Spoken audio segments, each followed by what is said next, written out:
에스라서 6장 1절부터 22절까지 우리 천천히 같이 읽도록 하겠습니다. 시작.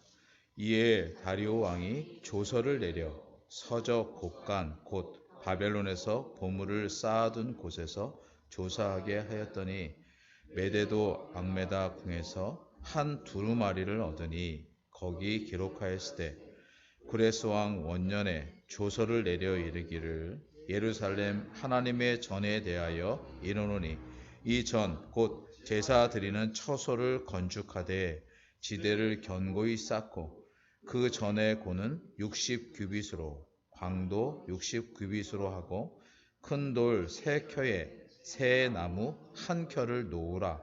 그 경비는 다 왕실에서 내리라.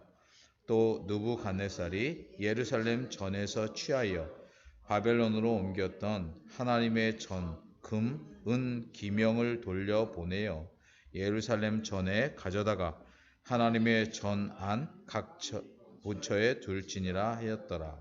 이제 강 서편 총독 다뜨네와 스달 보스네와 너희 동료 강 서편 아바삭 사람들은 그곳을 멀리하여 하나님의 전 역사를 막지 말고 유다 총독과 장로들로 하나님의 이 전을 본처에 건축하게 하라.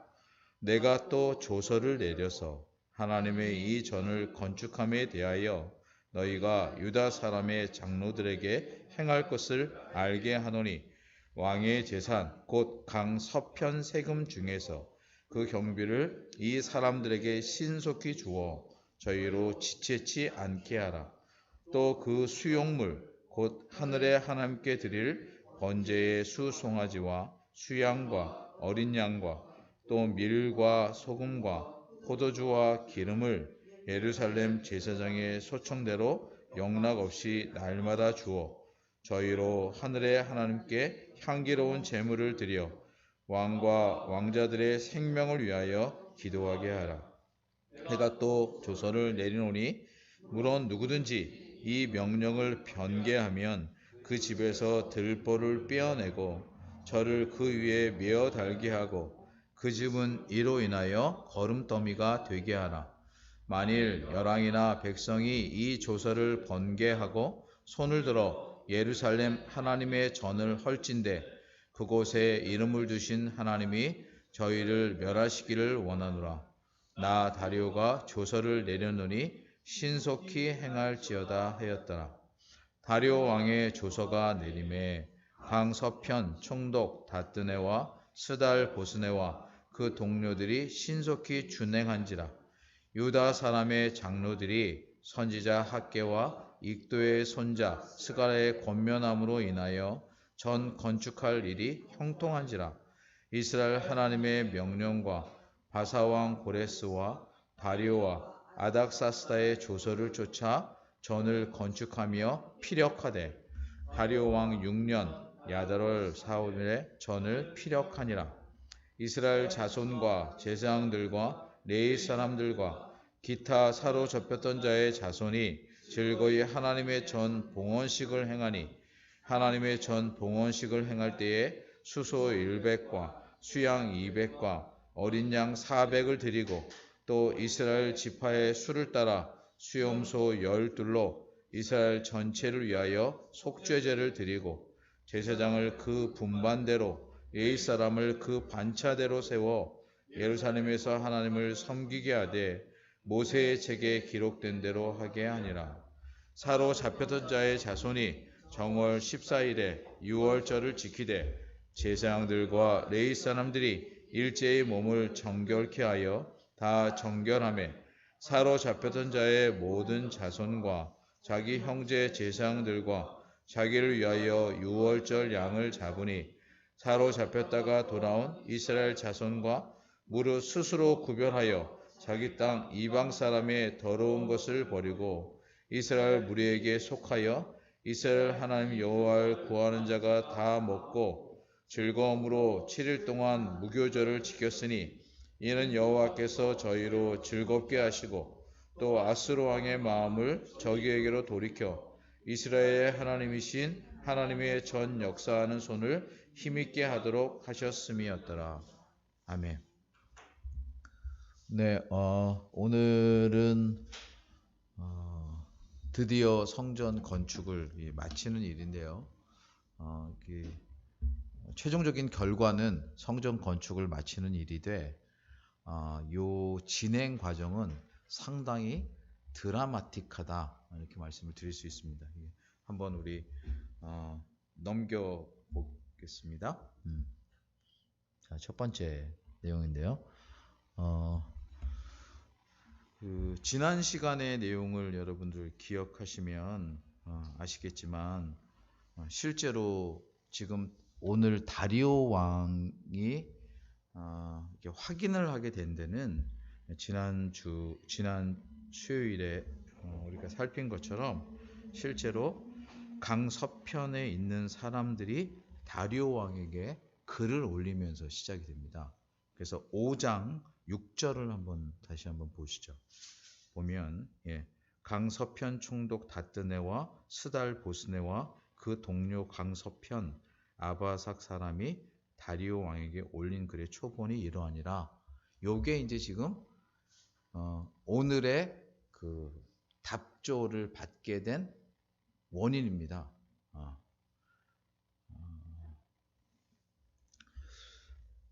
그래서 사실은 이 사람들이 이제 총독이니까 다리오 왕에게 이것을 확인해 달라라고 이제 그 글을 올렸어요. 그러자 이제 오늘 말씀이 이렇게 시작하죠. 이에 그러니까 그에 반응하여서 다리오 왕이 조서를 내려서 서적 곡간을 이제 찾아보게 합니다. 그래서 여기 보니까 이제 1절에 보물을 쌓아둔 곳을 조사하게 하였다. 조사하다 보니까 거기서 이제 발견된 그 한 두루마기가 있는데요. 한 두루마리를 얻었어요. 그 메데도 여기 앙메다 궁이라고 하는 정확한 위치는 제가 잘 모르겠습니다만 아무튼 조사하게 하면서 예전에 그 선대 왕들이 내렸던 명령서라든가 이런 것들을 이제 찾은 거죠. 그래서 바로 그 내용을 보니 그게 고레성 원년에 내렸던 조서였어요. 뭐 여기까지 보면 그 우리 입장에서 볼 때 그 대적들이 왕에게 글을 올려서 이제 막 시작된 성전 건축을 방해하려고 이런 걸 찾아봐 달라 있는지. 그러니까 그 얘기할 때 의도는 뭐예요? 반대의 의도죠, 그렇죠? 성전 건축을 멈추기 위한 거였어요. 근데 찾아보니까 거기에 내용이 실제로 뭐였냐면 고레스 왕이 한 내용이 제가 여기는 안 적었는데 보니까 여러분 우선은 3절에 보니까 거기에 이렇게 되어 있습니다. 처소를 건축하라 이렇게 되어 있어요. 고레성 원년에 조서를 내려 이르기를 예루살렘 하나님의 전하에 이르노니 이전 곧 제사드린 처소를 건축하라. 건축하라는 것이 첫 번째였고요. 두 번째는 그것의 구체적인 사이즈까지를 다 얘기를 하면서 4절 중반에 보니까 그 경비는 다 왕실에서 내리라 이렇게까지 얘기합니다. 건축하라, 돈을 왕실에서 내리라. 뿐만 아니라 또 그 다음에 예루살렘 전에서 취하여서 바벨론으로 옮겨왔던 하나님의 전의 금은 기명, 그러니까 즉 제사 드리는데 사용했던 모든 물품을 돌려보내라. 그리고 마지막으로는 예루살렘 전에 가져다가 하나님의 전안 각기 본처에 둘지니라. 그러니까 즉 돌려보내서 원래 있던 자리까지 갖다 놔라. 그러니까 아주 섬세하고 구체적으로 실제로 이렇게 기록하고 있었어요. 요거를 이렇게 보면 지금 이제 그림으로는 이렇게만 되지만 제가 만약에 이걸 가지고 시나리오를 써서 만약 영화를 만든다 이렇게 하면 여기에 이제 프로세스가 있어요. 먼저 대적들에게서 시작이 된 거예요. 근데 그게 다리오 왕이라고 하는 현재 왕에게 실제로 전해졌고, 그 왕은 밑에서 올라온 그 어필이니까 당연하게 그걸 받아들여야 돼서 찾다 보니 실제로 전혀 생각하지 않았는데 적들과 전혀 반대되는 그런 내용을 발견하게 된 거예요. 참 그 자체가 뭐 여러분 제가 전달력이 부족하지만 이 자체가 상당히 드라마틱합니다. 성경을 보고 있으면서 야, 이럴 수도 있구나. 그러면서 제가 머릿속에 드는 생각이 뭐냐면 역전이라는 단어가 생각이 났어요. 역전. 사람들은 막 어떻게 해서 자기들의 뜻대로 다 이루어질 것 같지만 실제로 하나님은 늘 당신의 뜻을 마지막 순간에 펼쳐 보이신다. 그러므로 인간의 생각과 전혀 다른 결과와 방향으로 당신의 뜻을 이루신다. 그것의 한 장면을 여기 보여주는 거예요. 실제로 우리는 그것을 잘 알죠. 예수 그리스도의 십자가가 바로 그것이잖아요. 로마 군병들이 또 뿐만 아니라 유대인들이 예수 그리스도를 십자가에 못 박혀 죽은 것으로 자기들은 모두 승리한 줄 알았지만 예수 그리스도가 죽은 지 3일 만에 부활하심으로 실제로 하나님의 역전극이 펼쳐지는 거예요. 어마어마. 하나님은 역전의 명수? 맞나요? 역전의 명수? 예, 그러신 것 같고 실제로 그것을 이미 구약에서부터 보이시되 이 에스라서에서도 이것을 사실은 보이셨어요. 조금만 더 진행을 한번 해보겠습니다. 그래서 그 다리오 왕이 이제 그 대적들인 그 강서편의 총독에게 조서를 내립니다. 회신 조서예요. 이거는 그 답신을 해주는 거예요. 답신의 내용이 이제 그 다음에 한번 보면 두 번째 내용인데 건축을 재개하라고 하는 거예요. 우선은 제가 좀 이따가 설명을 할 텐데요. 앞에서도 네 가지로 얘기한 것처럼 여기서 네 가지로 제가 설명을 할 텐데 먼저 우선은 여기 보면 강서편 총독 다뜨네 등등에게 이것을 조서를 내리는 거예요. 그래서 자기네들은 자기들이 원하는 건축을 중지하고 당장 지금 불법적인 행동을 하니까 그것을 막어라 이렇게 생각하고 올렸었는데 자기들이 기대한 것과 전혀 다른 내용이 내려와서 여기 7절에 보니까 첫 번째는 하나님의 전 역사를 막지 말라 이렇게 얘기하고요. 그러면서 하나님이 이 전을 본처에 건축하게 하라 이렇게 얘기합니다. 듣는 그들에게는 엄청나게 사실은 속상한 일이었겠지만 실제로 이것을 보는 우리들 또 뿐만 아니라 유대 사람들에게는 정말 할렐루야가 절로 나오는 일이었던 거예요. 그래서 여기 본문을 여기 이제 있는데 보면 네 가지로 그 다리오 왕이 회신 조서를 내립니다. 그게 방금 읽은 것처럼 여기 이제 하나님의 그곳을 멀리하여 그러니까 즉 이 방해하는 일을 더 이상 하지 말고 멀리 떨어져서 성전 공사를 막지 말고 건축하게 하라라고 하는 일을 제일 첫 번째로 내립니다. 두 번째는 8절인데요. 여기 8절에 보면 실제로 너무 재밌어요. 사실 앞에서 고소했던 것 중에 하나가 뭐냐면 세금을 안 낼 거다.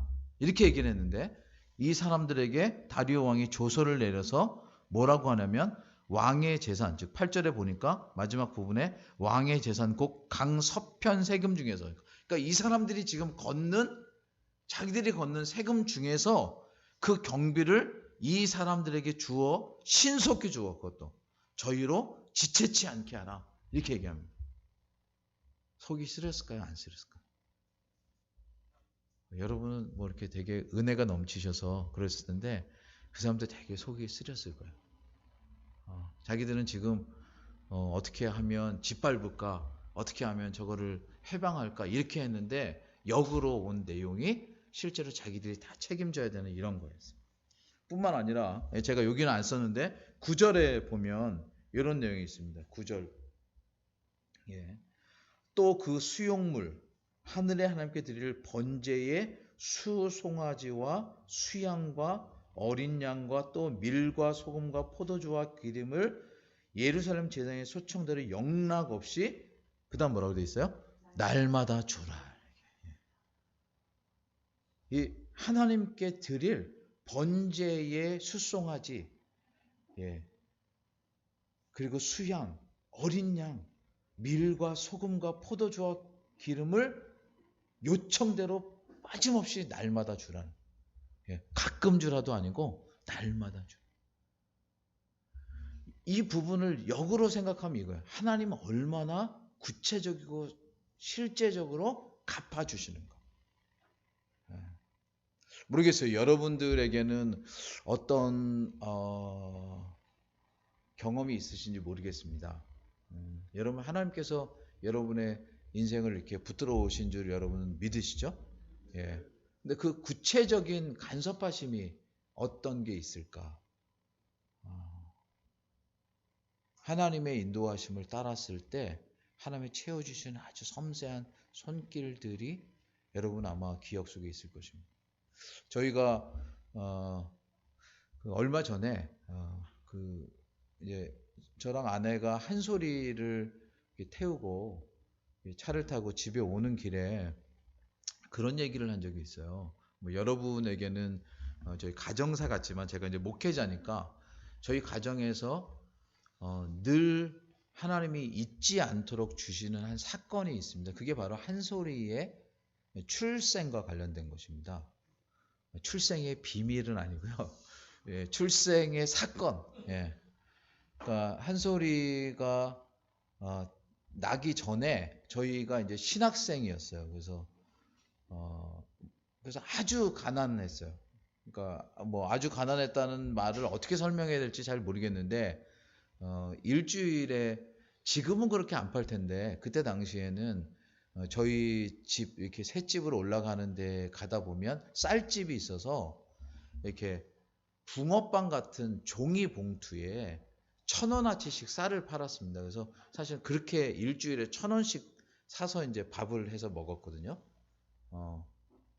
그리고 겨울에 되면 이제 거기가 기름 보일러였는데 그래서 기름 한 통을 사가지고 사실은 이렇게 지내는 거예요. 그러니까 그게 우리로서는 사실은 뭐 이렇게 그게 최선이었던 거고, 예, 그랬어요. 그리고 제가 추억하기에 지금은 좀 비싸졌는데 그때 당시에 제일 쌌던 그 음식이 뭐냐면 홍합이에요. 홍합을 한 망을 사면 그때 당시에 다 1,000원이었어요. 그러니까 사실 그걸 사면 몇 번 끓여서 먹을 수 있어요. 그 몇 끼를, 그러니까 1,000원어치 쌀 뭐 이렇게. 그래서 신학생이었기 때문에 너무 사실은 우리끼리 살기도 힘들어서 자녀가 없기를 구했는데 하나님께서 또 자녀를 주셨어요. 그게 이제 한솔인데요. 그래서 저희가 나름대로 생각하기를 건강하게 순산을 하면 뭐 보건소나 아니면 이렇게 산부인과에서 아주 저렴하게 아이를 낳을 거라고 생각을 하고 사실은 저희 아내가 진짜 만삭이 됐을 때 뭐 산에도 가고 막 이렇게 진짜 건강해야 순풍하고 애를 낳는다. 뭐 이래갖고 이제 그렇게 했어요. 그래서 그렇게 해서 건강을 다지고 아주 건강해져서 이제 아이를 곧 낳을 것 같았는데 주일날 제가 아침에 교회에 이제 먼저 가 있고 아내가 빨래를 넣고 교회를 오려고 하던 중에 빨래를 넣다가 미끄러졌어요. 그래가지고 사실은 뭐 아이를 낳기는 둘째치고 걷지도 못하는 이런 이제 상황이 될 것 같고 그래서 간신히 아무튼 병원에 가서 얘기하니까 지금 아이가 벌써 나오고 있으니까 빨리 응급하게 가서 출산을 해야 되는데 결론은 결국 제왕절개 수술을 했어요. 그러니까 그 26년 전에 25년 전에 아주 비싼 돈을 들고 그 2년 후에 한비씨를 낳는데 반의 반값도 안 들었어요. 그러니까 아무튼 근데 이게 뭘 얘기하냐면 우리가 그렇게 돈을 아끼려고 애써 봤는데 사실 그래서 이제 수술실에 들어가기 전에 제가 지금도 기억이 나요. 그 응급실 인턴이나 레지던트가 나와갖고 수술이 어떻게 돼도 책임지겠다라는 사인하고 두 번째 수술비를 내라는 사인을 하라는데 실제로 돈이 하나도 없었어요. 애를 낳으러 가지만 애가 하나도 없었어요. 그래서 사인을 못 하겠는 거예요. 근데 지금도 그 젊은 그 레지던트의 눈빛을 잊지 못합니다. 이 사람이 아빠 맞아, 이런 눈빛 있잖아요. 그렇죠? 지금 부인이 힘들어서 죽어가고 애 빨리 낳아야 된다는데 지금 사인을 안 하고 있는 걸 보면 혹시 이상한 관계 아니야? 뭐 이런 눈빛으로. 근데 어쩔 수 없이 이제 사인을 했고 나중에 애를 낳았어요. 근데 일은 그 다음에 있었습니다. 이제 그렇던 사실이 이렇게 저렇게 알려지고 하니까 뭐 신학교 동기들도 기도해주고, 주변에 이제 제가 그때 교회 교육전도사로 봉사하는데 교회에서도 기도해주고, 여러 일들을 이렇게 겪으면서 아무튼 병원도 어떻게 태어나게 되고, 그 다음에 아이를 이렇게 한솔이가 8월 말이 그 생일인데, 그 보통 9월 달이 개강하잖아요, 그렇죠? 그래서 8월 말에 애를 낳고 한두 주 지나면서 개강하고 학교 어떻게 가고, 사실 학교 갈 돈도 없었거든요. 근데 이렇게 지나면서 문득 아내랑 저랑 이렇게 말씀드리면 참 너무 부끄러운데, 그 하나님이 채우신 걸 계산을 해봤어요. 그랬더니 애를 낳고 그 한 달 어간에 채워진 금액이 병원비 다 빼고 등록금도 내고 우리가 먹고 살 만큼도 들어온 거예요. 그래서 저희가 갑자기 그런 얘기를 했죠. 애 태어난 지 한 달 만에 빨리 애를 더 낳자. 빨리 지금 애를 한 달 만에 계속 낳으면 우리가 계속, 근데 이제 이게 얼마나 어리석은 일인지 제가 그 고백을 드리려고 하는 거예요. 그래서 한솔이랑 최근에 한 얘기가 그거예요. 우리가 이제까지 걸어오면서 우리가 만약에 우리 힘으로 살려고 했다면 하나님의 채우심을 보지 못했을 텐데, 정말 그런 부족감을 가지고 살 때 뒤돌아보니까 신명기 8장의 말씀처럼 하나님이 우리 옷을 헤어지지 않게 하시고 신발도 닳지 않게 하셨다. 왜냐하면 지금 사실은 또 한솔이가 더 공부하려고 하는 이런 그 목적 앞에는 우리의 그 목회자적인 현실로서는 정말 공부를 할 수 있도록 도와줄 수 있는 여건이 없기 때문에 그렇습니다. 그런데 여건으로 그걸 한 게 아니고 하나님이 채우신다는 것을 보면 정말 하나님이 원하시는 대로 가야 하는 거죠. 죄송합니다. 제가 개인 얘기를 해서. 근데 이것을 보면서 그때 그 생각이 막 났어요. 이 하나님이 더 구체적이고 실제적으로 채워주시는데 우리는 인간적으로 연연하는 거예요. 그래서 이렇게 저렇게 짜맞추고 이랬으면 좋겠다, 저렇게 했으면 좋겠다는 방식으로 늘 가지만, 실제로 여기 보면 세금을 줄 뿐만 아니라, 이게 지금 더 놀라는 게 재물을 날마다 주라고 하는 거예요. 여러분은 읽으시면서 얼만큼 느끼셨는지 모르겠어요. 저는 정말, 근데 날마다 하나님께 바칠 것들을, 그것도 섬세하고 구체적으로 주라고 여기 말하고 있는 거예요. 이거 어마어마한 거죠. 그러면서 덧붙이는 네 번째 얘기가 그거예요. 11절부터 12절인데요. 왕의 조서를 어기는 자는 엄히 처벌하라. 그러니까 그 말은 자기가 지금 한 말에 대한 권위와 내용들을 더 굳게 잡으려고 하는 거예요.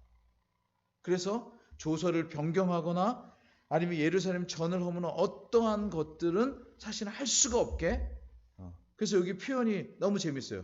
물론 누구든지 이 명령을 변개하면, 즉 바꾸면 그 집에서 들보를 빼어내고 저를 그 위에 매어 달게 하고, 그 집은 이로 인하여 거름더미가 되게 하라. 이 매어 단다는 게 사실은 얼마나 이렇게 그 큰 형벌인지, 그러니까 사람들에게 보이려고 하는, 데몬스트레이션 하는 그런 방법인데요. 그래서 맨 마지막에 이렇게 끝냅니다. 나 다리오가 조서를 내렸느니, 그 다음 뭐라고 되어 있죠? 신속히 행할지어다. 조서가 도착하자마자 곧바로 그것을 행해야 되는 이런 일이 내려왔던. 저는 여기서 아까도 말씀드렸지만 계속되이 하나님의 엄청난 역전의 역사를 여기서 보고 있습니다. 그런데요, 이 사건이 일어나기 전에 지금 제가 지난번에 이제 한번 말씀을 드렸는데, 원래 고레스 왕이 있고요. 그 다음에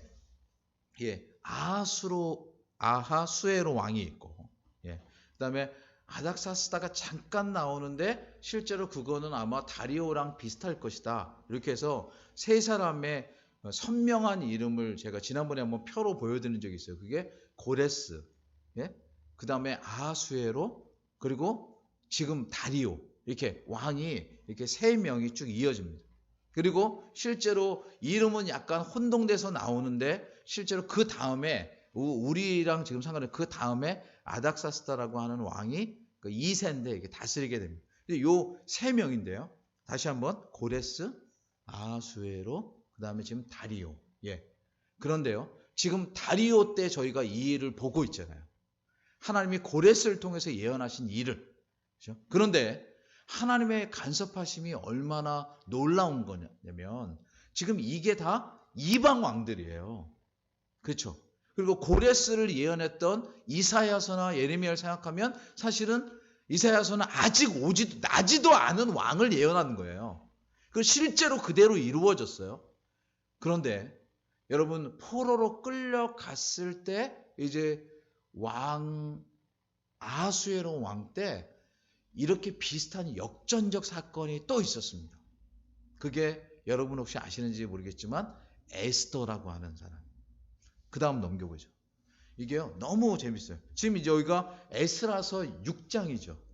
여러분 바로 다음에 나오는 느헤미야 다음에 나온 에스더 6장을 한번 보겠습니다. 에스더 6장에 가면 실제로 참 비슷한 사건이 여기에 나옵니다.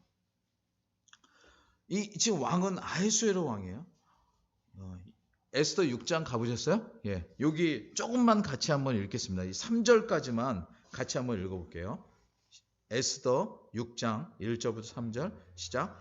이 밤에 왕이 잠이 오지 않으므로 명하여 역대 일기를 가져다가 문 앞에서 읽히더니 그 속에 기록하기를 문 지킨 왕의 두 넷이 빅다나와 데레스가 아하수에로 왕을 모살하려 하는 것을 모르드게가 고발하였다 하였는지라. 왕이 가로되 이 일을 인하여 무슨 존귀와 관작을 모르드게에게 베풀었느냐. 시신이 대답하되 아무것도 베풀지 아니하였나이다. 예, 여기까지만 잠깐 보면요. 아마 여러분 에스더서의 내용을 대부분 알고 계시니까 그러는데 이 6장의 컨텍스트를 잠깐만 생각해 보면요. 실제로 모르드게가 그 전에 아하수에로 왕을 모살하려고 하는 사람들이 얘기를 듣고 그것을 얘기함으로써 실제로 생명을 살려요. 그런 사건이 있었고요. 그 다음에 에스더가 이제 왕후가 되어 있었는데 실제로 하만이라고 하는 사람이 유대인들을 아주 미워합니다. 그리고 유대인들을 몰살시키려고 왕의 조서를 받으려고 하고 있었어요.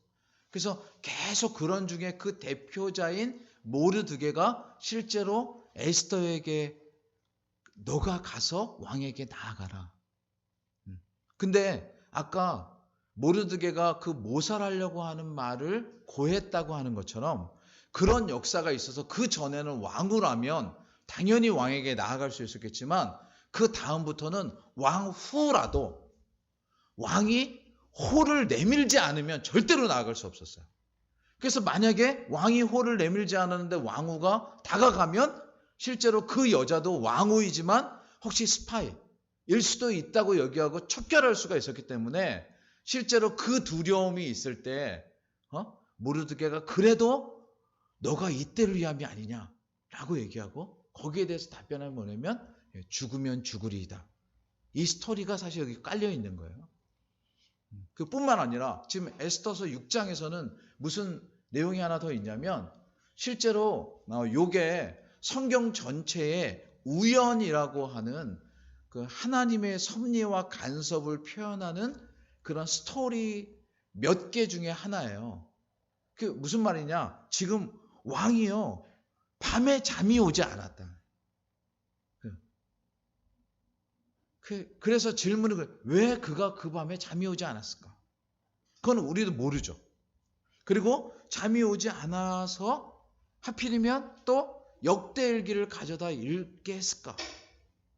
근데 더불어 세 번째는 그 내용 중에 자기를 모살하려고 하던 사람의 스토리를 읽게 한 것은 누구일까? 그래서 실제로 이게 우연, 그 룻기에 나타난 것과 열왕기상에 나타난 것과 사실은 이 에스더스에 나타난 이 세 가지의 우연의 사건을 통해서 하나님의 섭리와 간섭을 얘기하기도 합니다. 근데 지금 저희는 어쨌든 지금 이런 상황에 있는데요. 하나 간단히 말씀드렸지만 하만이 어떻게 하든 유대인들을 죽이려고 하고 있었어요. 그런데 모르드게의 그 사건을 왕이 묻는 거예요. 근데 그 다음 4절이 아주 드라마틱합니다. 에스더 6장 4절. 왕이 갑자기 이렇게 물어요. 왕이 가로되 누가 뜰에 있느냐? 근데 그 다음 뭐라고 되어 있어요? 마침 하만이 자기가 세운 나무에 모르드게 달기를 왕께 구하고자 하여 왕궁 바깥들에 이른지라. 그래서 조금 전에 제가 마침이라고 하는 단어가 바로 그것인데요. 마침. 그래서 하만이 거기에 있었어요. 그래서 하만에게 묻죠. 이렇게 잘한 사람에게 어떻게 할 것이냐 했더니 하만이 자기한테 지금 상을 주려고 하는 줄 알고 그 사람한테 이렇게 됩니다. 그래서 쭉 여기 있어요. 왕복과 말을 입혀서 그 사람을 말을 태워서 성중으로 다니면서 이 사람을 존귀케 해라. 영광스럽게 해라. 막 이렇게 얘기합니다. 그런데 10절에 반전이 일어납니다. 하만은 그렇게 생각했지만 왕의 마음속에 있던 생각은 뭐냐면 이에 왕이 하만에게 이르되 너는 내 말대로 속히 왕복과 말을 취하여 대궐 문에 앉은 유다 사람 모르드게에게 행하여 무릇 내가 말한 것에서 조금도 빠짐이 없지. 여러분 그냥 이게 지금 한 사건 같지만 지금 아하수에로 왕에게서 일어난 일이고요. 이게 유대인들에게 일어난 일이고 특별히 여기가 어디였냐면 지금 포로로 끌려간 바벨론에서의 사건이었어요. 그렇죠? 근데 그 다음 왕인 다리오에게 와서 역시나 비슷한 일이 벌어지고 있는 거예요. 그리고 이것을 그렇게 기록하려고 했는지는 모르겠어요. 근데 에스라 6장과 에스더 6장에 똑같은 그런 이미지의 내용들을 여기 실음으로써 성경을 연관해서 보는 사람들로 하여금 하나님이 열방을 주관하시고 하나님이 당신의 백성들을 붙드셔서 어떠한 어려움을 겪고 어떠한 불편함을 겪고 어떠한 공격을 받아도 당신을 향해선 당신의 백성들을 하나님은 지키신다. 이렇게 지금 보여주고 있는 것입니다. 그래서 마지막으로 사실은 이 에스더서와 관련해서 한 말씀만 더 드리면 에스더 내용은 하만을 그렇게 하고 나서요. 마지막 가서 보면 9장에 보면 원래 제비 뽑기라고 하는 말이 히브리어로 부르라고 합니다. 부르, 제비, 부르. 이게 단수인데요. 그래서 원래는 이 하만이 제비를 뽑아서 유대인들을 죽이고 멸하여 하였었는데 하나님께서 이것을 바꾸셨다고 해서 이제 부르의 복수형이 부림이거든요. IM을 붙여서 부림. 그래서 실제로 부림절이라고 하는 절기를 유대인들은 이후에 즐기게 됩니다. 하나님이 이것을 바꿔서 즉 역전시켜서 우리로 기쁨이 되게 하신다. 이스라엘 백성들, 그러니까 유대 백성들을 보존시켰다. 그 보존되었던 사람들이 이후에 돌아오게 된 것이죠. 다시 에스라서를 가보겠습니다. 이렇게 해서 다리오가 조서를 내려서 신속히 행하라 라고 하니까 이제 그 다음인데요. 실제로 성전 건축하는 일이 이제 진행되었습니다. 11절로 15절 오늘 에스라서 6장 13절로 15절에 보면 조서가 내리자마자 지금 누가 나서서 열심히 이것을 했냐면요. 바로 그 강서편 총독 다뜨네와 스달보스네와 그 동료들이 신속히 준행했습니다. 여러분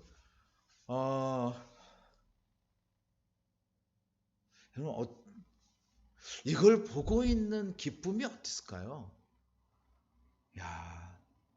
하나님께서 역전시키셔서 하시는. 근데 제가 이제 이 설교를 계속 생각하면서 여러 이제 오버랩 되는 일들이 좀 금주간에 있었는데, 오늘 내내,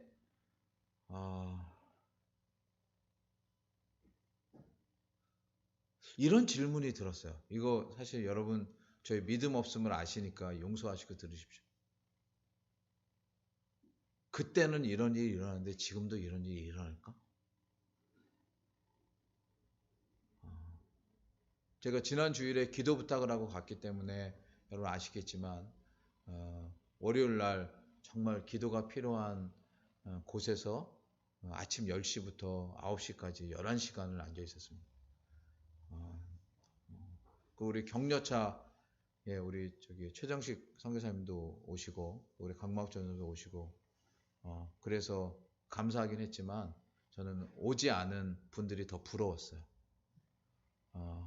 오지 않았으면 좋았을 걸 이런 생각으로 있었는데 근데 제가 오늘 생각한 게 그거예요. 하나님이 이것을 이렇게 바꾸실 수 있을까? 근데 제가 그 질문을 가지고 있을 때 마음속에 뭐가 드냐면 제가 지금 23년째 그걸 보고 있는 거거든요. 계속 그 어그러진 어떤 모습을. 근데 정말 이거 하나님 바꾸실 수 있을까? 아니, 하나님은 하실 수 있다고 저는 믿어요. 근데 현실감이 없는 거예요. 안 될 것 같아. 더 진영은 견고해져 가고.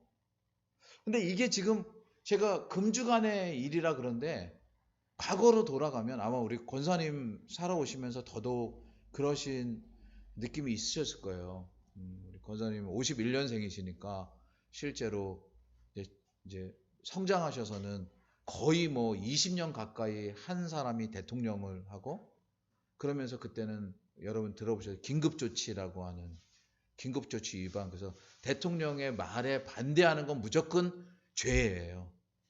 뭐 욕만 하거나 아니면 무슨 에이 못 살게 이렇게만 아니 그건 그 다음에도 마찬가지. 그 다음에 군사 정권이 드러나서도 어떤 이제 정말 열심히 사시던 분들이 저녁에 퇴근하고 집에 들어가던 길에 대포집에서 막걸리 한잔 먹으면서 아유 정말 힘들어서 못 살겠어 이러면 반국가 지금 반동 분자로 끌려가서 어떻게 돼도 누구도 뭐라고 못하고 막 이런 시대를 이제 권사님 살아오셨죠. 그러니까 저는 그나마 지난주에 이제 그 광주 사태 이렇게 말했는데 그거 제가 이후에 정주영 장로님한테 수정 요청을 받았어요. 그리고 지금 그렇게 얘기하면 큰일 난다. 태극기 부대로 오해받기 쉽다. 이제 그분들이 그렇게 지금은 5.18 민주화 운동 이렇게 얘기해야 되는데 너무 기니까 5.18까지만 얘기해도 봐준다. 그래서 제가 아무튼 여기서 수정을 다시 여러분한테 정정을 하겠습니다. 죄송합니다. 아무튼 5.18. 근데 막 저희는 그나마 그거를 지난 다음에 들은 거고 그때 이제 군사 정권의 뭐 중간에 제가 대학을 다니고 그다음에 그 사이에 군대 갔다 오고 이런 일을 겪어서 실제로 어쩌면 끝자락을 본 건데 권사님 이제 그런 중앙을 쭉 지나오셨으니까 그 뵈면서 혹 그때 많은 사람들은 정말 이 나라가 바뀔까 이렇게 느꼈지 않았을까 이렇게 생각이 돼요. 근데 바뀌었어요. 그 제가 현실감은 없지만 이 말씀을 드렸던 게 바뀔까? 앉아서 여러분 11시간을 계속 앉아서 얘기를 듣고 그 안에서 돌아가는 그 정말 검은 그런 것들을 이렇게 보면서 정말 하나님께서 왜 내버려 두시지? 하나님 뜻이 어디에 있지? 이런 걸 묻는. 근데 그래서 사실은 어저께 끙끙 앓았어요. 막 어저께 겉으로는 괜찮아. 혹시 누가 코로나 이렇게 물어보면 아니라라고 얘기할 수 있는 자신감은 있는데 몸은 아파. 막 이렇게 말로 할 수가 없어요. 그 맥을 못 주겠어. 그 제가 말을 어저께 거의 안 했어요. 하루 종일 말을 10마디도 안 했을 거예요. 그러니까 제 아내가 저녁에 묻더라고. 무슨 일이 있냐고. 근데 제가 그래. 말을 하기가 너무 힘들다. 그리고 사실은 막 울분과 분노가 가슴에 너무너무 가득해서 막 정말 어저께 너무 고통스러웠어요, 밤에. 근데 오늘 이게 말씀을 보면서 제가 왜 자꾸 역전에 대한 말씀을 드리냐면, 역전이 우리 흔히는 내가 힘내서 마지막에 뒤집어 엎는 역전, 이것만 생각하잖아요. 그렇죠? 근데 오늘 에스라서 3장 아니면 에스더 6장 이 모두의 역전은 뭐냐면 하나님이 하시는 역전이잖아요. 하나님이 새롭게 하시고 하나님이 정말 희망과 가능성이 없는 것 같은 속에 하나님께서 회복시키셔서 결국은 성전을 건축하게 하셨던 거죠. 그러니 이건 겉으로 보기에는 성전 건축의 문제였지만 실제로 여러 이런 내용들을 통해서 볼 땐 어느 시대건 가지고 있는 악의 문제, 죄의 문제, 그리고 부패의 문제를 넘어서는 하나님의 간섭하심이다 싶습니다. 여기 연도가 나오는데요. 여기 보면 15장에 보니까 15절, 6장 15절에 보니까 다리오 왕 6년 아달월 3일에 전을 피력하니라 이렇게 되어 있습니다. 그 지난 주에 봤던 거 생각하면 그 4장 24절 보니까 하나님의 전 역사가 그쳐서 바사왕 다리오 제2년까지 이르니라 이렇게 돼 있어요. 그러니까 즉 지금 6년이니까 성전 건축이 재개돼서 지어진 건 고작 4년이니까 됐어요. 근데 그 전의 역사는 실제로 14년 정도 멈춰 있었어요. 근데 제가 요 얘기를 지금 드리려고 하는 게 뭐냐면, 멈춰 있을 때는 그 멈춰 있는 게 너무너무 길고 중단된 거잖아요. 못 하잖아요. 숨이 눌려 있잖아요. 그러니까 얼마나 고통스럽겠어요. 그렇죠? 그런데 하나님이 회복시키시면 그것은 반도 안 걸리는 시간에 회복이 일어나는 것을 여기 보여주고 있습니다. 그래서 오늘 마음을 다시 먹었어요. 지난 23년의 세월이 참 길지만 하나님께서 언제 다시 회복시키고자 하신다면 그 시간의 지루하고 길고 힘들고 고통스러운 것보다 더 큰 하나님의 회복하게 하심이 있을 줄 믿습니다. 그리고 그때 정말 뭐가 옳고 뭐가 바른지, 사실 제가 이렇게 애통하는 데는요 좀 거슬러 가서, 제가 그 군대 제대하고 다녔던 교회가 고신측 교회예요. 목사님이 고신측 목사님인데 우리 보고 거기 이제 학생들이 이제 청년들이 신학교를 가게 되면 대부분 제가 속한 신학교를 가라고 했어요. 근데 그분이 직접 말씀을 하지 않으셨어요. 근데 다른 분들을 통해서 들었기를 뭐냐면, 이미 그 교단이 일정 시간이 되니까 실제로 개혁의 정신은 잊혀져 가고 그냥 매너리즘에 빠지고 정치 싸움을 하고 누가 무슨 장이 되려고 하는 그런 모습이 너무 안타까워서 이제 이 길을 걸어가는 사람들에게 새롭게 세워져서 정말 그 정신을 유지하려고 하는 학교에 가라고 권한 것이다. 그래서 그 말을 함축해서 저는 기억하기를 이렇게 들었어요. 가서 3년 동안 여러 그러니까 학생일 때 정치에 휘말리지 말고 하나님의 말씀만 붙잡고 깊이 그 말씀의 사람이 되었으면 좋겠다. 실제로 그 은혜를 누렸죠. 근데 그 은혜를 누렸는데 정작 이제 제가 현장에 딱 와서 부딪힌 모습은 여기도 20년이 지난 거예요. 20년 가까이 되니까 또 그런 모습을 갖게 돼요. 인간의 부패성에. 그러니까 지금 제가 속한 교단이 40년이 되었는데, 그러니까 더더욱 그런 거죠. 어디 뭐 장이 되는 자리, 어디 뭐가 좀 이익이 있는 자리, 이런 것들이 점점 사람들의 본성을 자극하고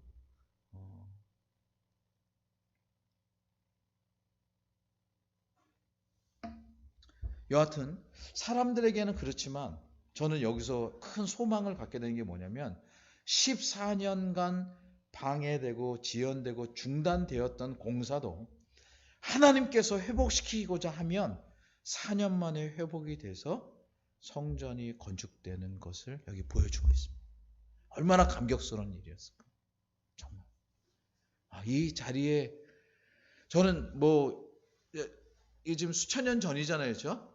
2500년 전인데 가보지 않았지만 이 내용을 접하면서 마치 그 자리에 있는 것 같은 느낌이 들었습니다. 하나님의 회복시키심이 있었다.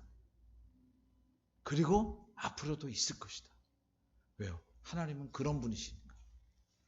그래서 이제 이스라엘 백성들은 그 다음인데요. 이스라엘 백성들은 아주 즐겁게 하나님 앞에서 제사를 드립니다.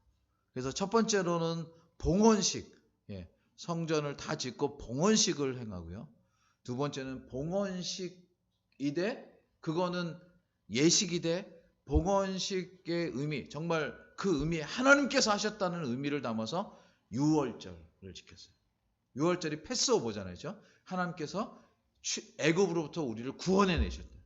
그것을 기념하면서 유월절을 지키고 역시나 7일 동안 무교절을 지킴으로써 실제로 하나님께서 하셨음을 찬양한 일을 이스라엘 백성들이 했습니다. 그래서 제가 오늘 이제 기도하러 오기 전에 마음에 그런 생각을 했어요. 이후에 제가 속한 곳에서 하나님이 하셨다라고 하는 나중에 설교를 하고 싶다. 그리고 그 설교를 지금부터 준비해야 되겠다. 제가 사실은 재작년에 혹이나 제가 속한 단체에서 설교를 하게 되면 설교를 해야 될 주제를 2개를 가지고 계속 기도하고 설교 준비를 하고 있습니다. 하나는 칭이고요. 하나는 성화입니다. 여러분 이걸 개인적 구원으로만 들으시면 그냥 우리가 익숙하지만 하나님 앞에서 의롭게 된 자가 무엇인가를 단체적으로 이해를 하면 어마어마한 은혜가 있습니다. 그리고 그렇게 되면 지향할 바가 당장 현실에서 무엇이 아니고 하나님이 우리를 영광스럽게 하기까지 자라가는 영적인 의미로 눈이 떠집니다. 제가 2가지 설교를 준비하고 있거든요. 물론 저한테 당장에 설교를 안 시킬 거예요.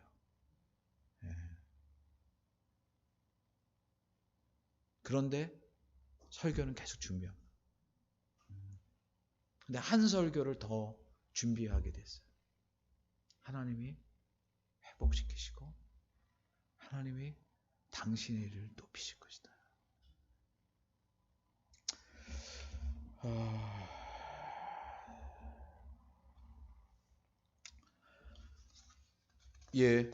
어떻게 하다 보니 이런 내용들을 말씀을 드렸는데요. 우선 오늘 전체적인 주제는 여러분 이해하시겠지만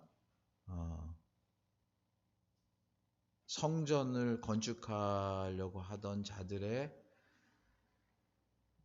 대적들이 다리오 왕에게 이것을 막아달라고 요청하면서 실제로 시작됐습니다. 근데 하나님께서는 고레스가 내렸던 조서를 그로 발견하게 함으로써 실제로 더더욱 강력하게 대적들로 하여금 성전 건축을 감당하게 하라고 하셨고 그 결과 지금 성전 건축은 완공됐습니다. 그리고 거기서 이렇게 예배를 드렸습니다. 물론 저희가 2째 시간에 살폈던 것처럼 솔로몬 성전보다 훨씬 규모가 적은 게 스룹바벨 성전입니다. 그리고 이것도 이후에 또 다 로마군에 의해서 파괴되고 그래서 그 터 위에 이제 헤롯 성전이 지어집니다. 하지만 하나님께서 이스라엘 백성들이 포로로 끌려가기 전에도 귀환을 약속하시고 약속처럼 귀환이 됐고 돌아온 다음에도 그들로 하여금 하나님을 온전히 예배하도록 하는 일들을 친히 인도하셨음을 생각할 때 여러분과 제가 하나님의 백성이기 때문에 우리가 하나님의 인도하심을 구한다면 정말 하나님께서 세상은 이해하지 못할 하나님의 방식으로 당신의 일들을 이루실 줄 믿습니다. 그래서 이 에스라 6장은 2가지 교훈으로 정리가 될 수 있습니다. 첫 번째는요. 하나님의 일은 철저히 하나님의 은혜와 하나님의 간섭으로 되어지는 줄 믿습니다. 이게 되게 중요합니다. 제가 아까 개인 사정이면서 저희 가족사, 특별히 저희 그 딸아이의 그 출생 비사를 들려드렸던 이유가 뭐냐면 하나님의 은혜였다는 것입니다. 하나님의 은혜. 제가 이런저런 일을 겪을 때마다 개인적으로 늘 하나님 앞에서 묻는 게 있어요. 그게 뭐냐면 내가 하나님의 사람인가? 근데 어느 때 무슨 일을 만나서 물어도 절대로 그거는 변개치가 않습니다. 하나님의 사람이다. 뭐 이게 대단한 무슨 선지자여서가 아니라 우리 성도라면 모두 다 하나님의 사람입니다. 그래서 하나님의 사람이다. 하나님께서 분명히 뜻이 있으셔서 당신이 택하셨고 당신이 부르셨다. 그 역할이 뭐냐는 차이가 있겠지만 그것에 상관없이 하나님의 사람입니다.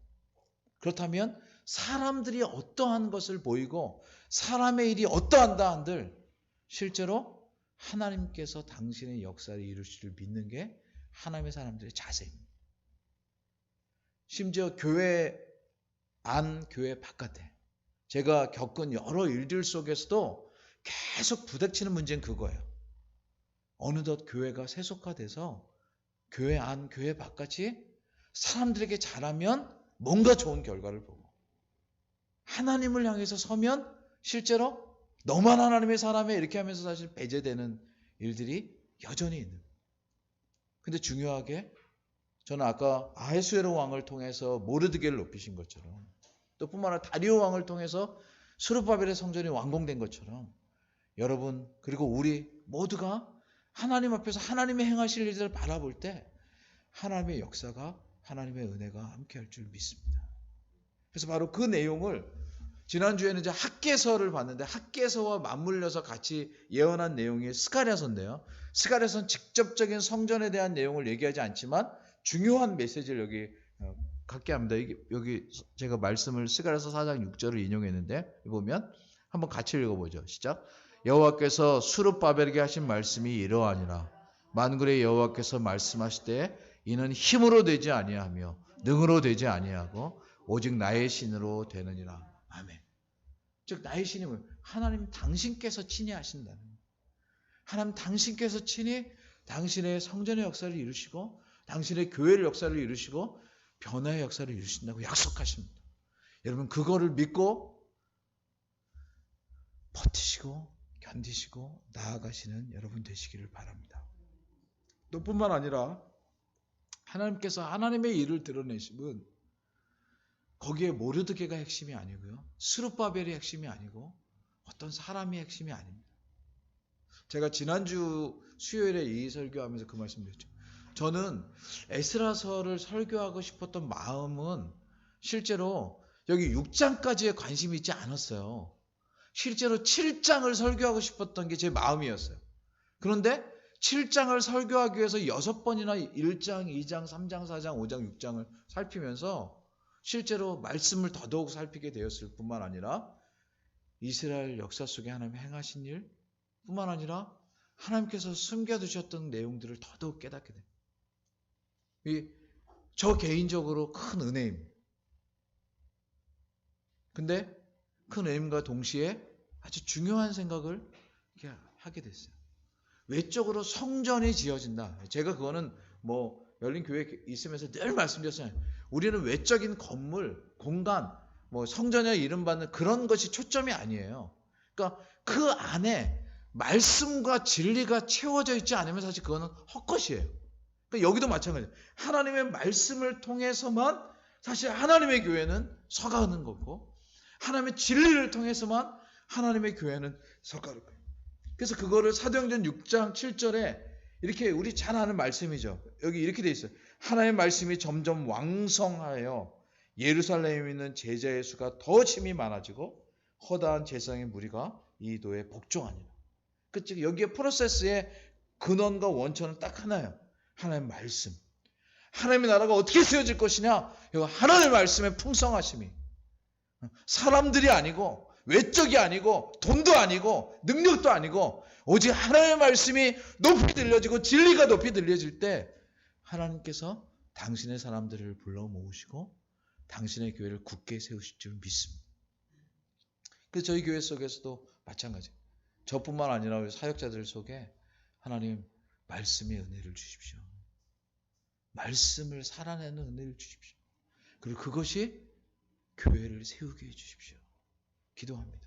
또 뿐만 아니라 저희 속에도 마찬가지예요. 성도들이 교회 올 때 그냥 사람들 보고 무슨 일을 하기 위해서 오는 게 아니라 정말 하나님의 말씀에 갈급해서 그 말씀으로 심령을 채우고 그래서 그것이 우리를 새롭게 할 때 저는 아까 쭉 말씀드렸던 것처럼 어느 때 하나님이 역전시키실지 어느 때 하나님이 회복시키실지 알지 모르지만 예견하기를 말씀이 충만할 때 주님이 그 은혜를 주실 줄 믿습니다. 기도하겠습니다. 하나님 아버지 은혜를 감사합니다. 저희 교회 가운데 계속되어 하나님의 말씀을 전할 수 있게 하시고 또 전하는 기회를 따라 주의 말씀에 은혜를 주시니 감사합니다. 우리의 심령이 주의 말씀으로 뜨거워지고 주님의 행하심과 인도하심으로 저희가 더더욱 굳건히 서는 은혜가 있게 하여 주옵소서.